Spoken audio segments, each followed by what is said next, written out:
It's time for family. এখন ফ্যামিলিকে time দিব। সকালে বন্ধু বান্ধবের সাথে ঘুরছি, তো সন্ধ্যার পর আবার ফ্রেন্ডদের সাথে বের হবো, যেহেতু সকালে রোদ ছিল, এখনও রোদ বিকালে, তবে এই রোদটা একটু হালকা পাতলা।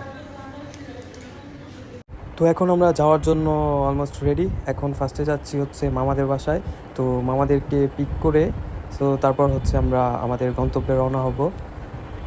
তো কিছু ক্লিপ নিচ্ছিলাম ছোট ছোট করে যাওয়ার সময়, আশা করি কারোই ভালো লাগবে না, তারপরও নিতে হচ্ছে, কিছু করার নেই। আপনারা জোর করে বুকে পাথর দিয়ে দেখবেন। চলে আসলাম মামাদের বাসায়, এখন উপরে যাব। তো আসার কথা ছিল দুপুর 2টার দিকে, তো এখন অলরেডি 4টা বেজে গেছে, আমরা অনেক লেট করে ফেলছি।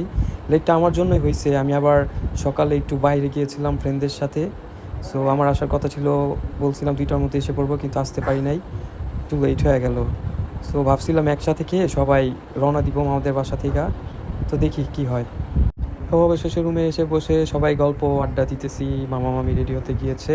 দিতে হঠাৎ দেখলাম ছোটো মামি চটপটি বানিয়ে নিয়ে এসে পড়েছে, হোমমেড, খুবই ভালো লাগলো। খাবো না বলে 3 বাটি খেয়ে ফেললাম। 2 বাটি খেয়েছি নিজের মতো করে, আরেক বাটি মামা আবার নতুন করে বানিয়ে দিয়েছে, তাই না খেয়ে আর পারলাম না। বাইক পার্কিং করে বেসমেন্ট দিয়ে আমরা আস্তে আস্তে উপরে উঠতেছি, তবে আমাদের দুইজনের একজনের মাথাও নেই যে এইখানে যে বেসমেন্টে যে আপনার লিফট আছে। সো বোকার মতো কথা বলতে বলতে লাইটিং দেখে নিজেদের আর সামলাতে পারিনি, ভাবলাম এখানে ভিডিও করে তা আস্তে আস্তে উঠি। তো এত পরিমাণ উঁচু যে হবে মানে ভাবতেই পারিনি, কি যে একটা অবস্থা। আদিবা আমার সাথে চিল্লাচিল্লি করতেছে, তুমি কেন লিফট দিয়ে গেলা না।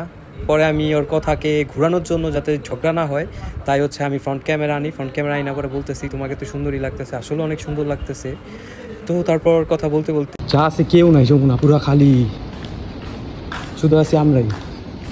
আমরা এখন যাচ্ছি হচ্ছে বোলিং ক্লাবে, ওই এক ফ্লোরই খোলা আছে, পুরা খালি, কেউ নেই।